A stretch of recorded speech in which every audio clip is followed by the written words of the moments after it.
நேற்று வரைக்கும் நம்ம என்ன பார்த்தோம் அப்படின்னா, அவன் போய் அந்த கேட்டை வந்து ஓப்பன் பண்ணுறான். அந்த கேட்டை ஓப்பன் பண்ணுறான். ஸோ அது வரைக்கும் நம்ம பார்த்தோம். அவன் எதுக்காக அந்த கேட்டை ஓப்பன் பண்ணுறான் அப்படின்றது எல்லாத்தையுமே இந்த வீடியோவில் ஃபுல்லாக பார்க்கலாம்.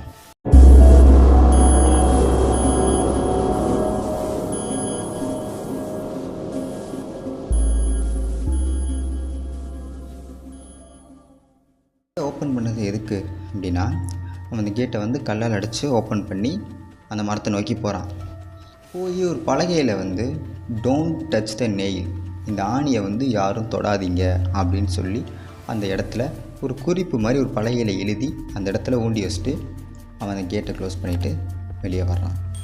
அவன் வெளியே வந்த உடனே ஒரு பெரிய சவுண்டு ஒன்று கேட்குது. அது என்ன சவுண்ட் அப்படின்னா, பக்கத்தில் ரயில் போயிட்டு இருந்திருக்கு. ட்ரெயின் வந்து பக்கத்தில் வந்து ரயில்வே ஸ்டேஷன் இருந்திருக்கு. ஒரு ட்ரெயின் பாலம் தண்டவாளம் இருந்திருக்கு. அங்கே வந்து ரயில் போயிட்டு இருந்திருக்கு. ட்ரெயின் வந்து போயிட்டு இருந்திருக்கு. ஸோ சடனாக வந்து என்ன ஆயிடுச்சு அப்படின்னா, அந்த பாலம் வந்து விரிசல் விட்டு கலண்டுருச்சு. ஸோ ட்ரெயினோட ட்ராக் வந்து மாறிடுச்சு. ஸோ இதை வந்து ட்ரெயின் ஓட்டுற அந்த ஓட்டுநர்னால் அதை வந்து கண்ட்ரோல் பண்ண முடியல. ஸோ அந்த ட்ரெயின் என்ன ஆகுது அப்படின்னா, ஸ்ட்ரெயிட்டாக வந்து அந்த மரத்தில் மோதுது. மரத்தில் மோதின உடனே அந்த மரம் ரொம்ப பழமையான மரம் அல்லவா. ஸோ அந்த மரம் வந்து விரிசல் விட்டு முறிய ஆரம்பிக்குது. இதை பார்த்து அவன் ரொம்ப பயப்படுறான். ஐயோ, ஆணி வெளியே வந்துருச்சுன்னா அந்த ஆத்மா வெளியே வந்துடுமேன்னு சொல்லிட்டு ரொம்ப பயப்படுறான். அதே மாதிரி மரம் விரிசல் விட்டு அந்த ஆத்மா வந்து ரொம்ப ஆக்ரோஷமாக, ஏன்னா 120 வருஷம் அடக்கப்பட்டு வச்சுருந்த அந்த ஆத்மா பார்த்து வெளியே வருது. அவ்வளோ ஆக்ரோஷமாக, அவ்வளோ பெரிய காற்றுகளோட, அவ்வளோ ஒரு சக்தியோடு அது வெளியே வருது. இதை பார்த்து அவன் இங்கே நிற்காமல் அங்கே ஓடுறான். ஆத்மா வந்தோடனே அதுக்கு ஒரு உடல் ஒன்று தேவைப்படும் அல்லவா. ஸோ அதனால் அந்த ட்ரெயின் ஓட்டுநர் வந்து அந்த இடத்துல மயங்கி கிடக்காரு. தன்னுடைய ஆத்மாவை வந்து உள்ளே புகுந்துருது. ட்ரெயின் ஓட்டுநர் வந்து இப்போது கேஷாக மாறுறாரு. முழுவதுமாக ஒரு வெறி பிடிச்ச ஒரு படைத்தளபதியான ஒரு காஷாக மாறி கிரேசியை தேடி போகிறாரு. அதுக்குள்ளே இங்கேருந்து ஓடி போய் கிரேட்டுக்கு அவன் போயிடுறான். போய் கிரேசிகிட்ட நடந்த உண்மைகள் எல்லாத்தையுமே சொல்கிறான். ஒன்று கிரேசிக்கு ரொம்ப பயமாகி போச்சு. எனக்கு என்ன பிரச்சனை வரும்னு தெரியலையே, இவன் வெளியே வந்துட்டான், இனிமேல் நான் என்ன பண்ணுறது அப்படின்னு சொல்லி அவள் ரொம்ப புலம்புறா. அவளால் பயத்தை கண்ட்ரோல் பண்ணவே முடியல. ஸோ அவளுக்கு ஒரு யோசனை வருது. ஃபேமிலிக்குன்னு சொல்லிட்டு ஒரு ஃபாதர் ஒன்று இருப்பாங்க. ஸோ அவளுக்கு நற்கருணையிலேருந்து எல்லாமே அந்த ஃபாதர் தான் கொடுத்துருப்பாங்க. ஸோ பக்கத்தில் இருக்கிற சர்ச்சில் அந்த ஃபாதரை போய் பார்க்கணும் அப்படின்ட்டு கையில் 2 பேருமே ஒரு பைபிள் ஒன்று எடுத்துக்கிட்டு அந்த சர்ச்சை நோக்கி ஓடுறாங்க. இந்த ஆத்மா தேடி அலையுது. ஸோ மினிமம் வந்து சொல்லப்போனோம் அப்படின்னா, ஆத்மாவுக்கு வந்து அறிவுகள் அப்படின்றது ரொம்ப கம்மியாக தான் இருக்கும். ஸோ அதனால் இந்த ஆத்மா அப்படின்றது வந்து தேடி அலையுது. இந்த கேப்பில் வந்து அவங்க என்ன பண்ணுறாங்க அப்படின்னா, அவங்க 2 பேருமே வந்து சர்ச்சு ஃபாதரை மீட் பண்ணிடுறாங்க. சர்ச்சு ஃபாதர்கிட்ட போய் எல்லாத்தையுமே சொல்கிறாங்க. அந்த லைப்ரரியில் இருக்கிற புக்கையும் எடுத்துகிட்டு வந்து காட்டுறாங்க. ஸோ அதுக்கு அவர் ஒரு ஐடியா சொல்கிறாரு. போன ஜென்மத்தில் ஒரு இளவரசியாக இருந்த, ஸோ நீ இப்போ வந்து ஒரு புதிய பிறப்பு ஒன்று எடுத்திருக்க. ஸோ அதே மாதிரி அந்த ஆத்மாவை வந்து புதிய பிறப்பு எடுக்க முடியலை. ஏன்னா அது ஒன்று அடையணும் அப்படின்ட்டு அது ஒரு ஆத்மாவை அலைஞ்சிக்கிட்டு இருக்கு. நீ ஒரு இளவரசியாக இருந்து இப்போ ஒரு நார்மலான ஒரு பொண்ணாக வந்து ஒரு மறுஜென்மம் எடுத்திருக்க அப்படின்னா, அந்த ஆத்மாவை கொண்ட உங்கள் அப்பா, அதாவது 120 வருஷத்துக்கு முன்னாடி இருந்த ராஜா இந்நேரம் மறுஜென்மம் எடுத்திருக்கணும். கிரேசியை நோக்கி சொல்கிறாரு. கிரேசிக்கும் பீட்டருக்கும் இது சரியாக தான் படுது.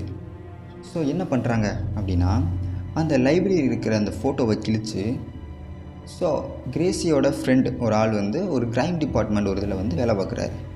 அவர்கிட்ட போய் கொடுத்து இந்த ஃபோட்டோஸ், இந்த ஃபேஸ் வந்து வேறு யாருடையாவது மேட்ச் ஆகுதான்னு பார்க்க சொல்லி கொடுக்குறாங்க. அவங்களும் வந்து ஒரு 1/4 மணி நேரமாக வந்து அந்த பையன் வந்து ட்ரை பண்ணுறான். அதே மாதிரி ஃபோட்டோ எங்கன்னா, அவளுடைய பக்கத்து ஊரில் ஒரு விவசாயி, சாதாரண விவசாயி, அவர் வந்து ஒரு ஏதோ ரேஷன் கார்டுக்கோ எதுக்கோ ஃபில் பண்ணியிருந்திருக்காரு. ஸோ அதன் மூலியமாக வந்து அவருடைய ஃபேஸ் வந்து மேட்ச் ஆகுது. இப்போ அவர் நம்ம கூட்டு வந்தால் மட்டும்தான் இந்த ஆத்மாவை அழிக்க முடியும் அப்படின்ற ஒரு காலகட்டத்துக்கும் ஒரு கட்டாயத்துக்கும் அவங்க வந்துடுறாங்க. ஸோ என்ன பண்ணுறாங்க அப்படின்னா, 2 பேருமே பக்கத்து ஊருக்கு போகிறாங்க. 2 பேரும் பக்கத்து ஊருக்கு போய் அங்கே வந்து விசாரிக்கிறாங்க. இந்த ஃபோட்டோவை காட்டி விசாரிக்கிறாங்க. ஸோ அப்போ வந்து அவர் ஒரு மகாராஜாவாக இருந்தார். இப்போது அவருடைய பெயர் இஸ்ரேல். இஸ்ரேலோட என்ற நேமோட அவர் பக்கத்தூரில் இருக்கார். ஸோ 2 பேருமே வந்து இஸ்ரேல் அப்படின்ற அவரை தேடி போகிறாங்க. பார்த்த உடனே 2 பேருமே ஷாக் ஆகிட்டாங்க. அசலாக அப்படியே இருக்காங்க. அந்த மனுஷன், இஸ்ரேல்ன்ற மனுஷன் அதே மகாராஜாவுக்கு எப்படி ஒரு கிரீடமோ மகாராஜா ட்ரெஸ்ஸு போட்டால் எப்படி இருப்பாரோ அது மட்டும்தான் குறை. இது எல்லாமே வந்து பர்ஃபெக்டாக இருக்குது. ஸோ அவர்கிட்ட போய் சொல்கிறாங்க, நடந்தது எல்லாத்தையுமே வந்து சொல்கிறாங்க. ஆனால் அவருக்கு வந்து உடன்பாடு இல்லை. ஏன்னா நீங்கள் வந்து பல கதையெல்லாம் கேட்டு வந்து என்கிட்ட விடுவீங்கம்மா, நீங்கள் கூப்பிட்டு போய் என்னை ரீல்ஸ் எடுக்கிறதுக்கும் யூடியூப்பில் வீடியோ போடுறதுக்கும் வந்து நீங்கள் வந்து என்னை பயன்படுத்திக்கிடுவீங்க. ஸோ அதெல்லாம் நம்மளால் முடியாது. எனக்கு வந்து விவசாயம் அப்படின்ற ஒரு இது இருக்குது, தொழில் இருக்குது, நான் அதை கவனிக்கணும், இதெல்லாம் வந்து பார்க்க முடியாதுன்னு சொல்லிட்டு அவங்க சொல்கிறது மேலே வந்து அவங்க நம்பிக்கை வைக்கலை. ஸோ 2 பேருக்குமே ரொம்பவுமே பயமாகி போச்சு. அப்போது ஒரு கனத்த குரல் கேட்குது. திரும்பி பார்க்குறான். பார்த்தா கேஷ் ட்ரெயின் ஓட்டுநர் அவருடைய உருவத்தில் அவன் வந்து நிற்கிறான். அதில் வர பார்க்குறான், ஆனால் வர முடியல. ஏன்னா அவங்க 2 பேர் கையிலையுமே பைபிள் இருக்குது, வர முடியலை. அப்போ அவன் சொல்கிறான், எப்போயாவது அந்த நூலை வந்து நீ கீழே இறக்கி வைப்ப, அந்த பைபிளை நீ எப்போயாவது கீழே இறக்கி வைப்ப, அப்போது நான் அவன் அடைவேன் அப்படின்னு சொல்லிட்டு ரொம்ப ஆக்ரோஷமாக அந்த இடத்துல இருந்து கத்துறான். ரொம்ப கெஞ்சுறான் அவன்கிட்ட, என்னை விட்டுரு, நான் போன ஜென்மத்தில் பண்ண தப்பை வந்து நான் இந்த ஜென்மத்தில் நான் பண்ண இது பண்ணல, எனக்குன்னு ஒரு ஃபேமிலி இருக்குது, எல்லாம் இருக்குதுன்னு சொல்லிட்டு அவன் கெஞ்சுறான்.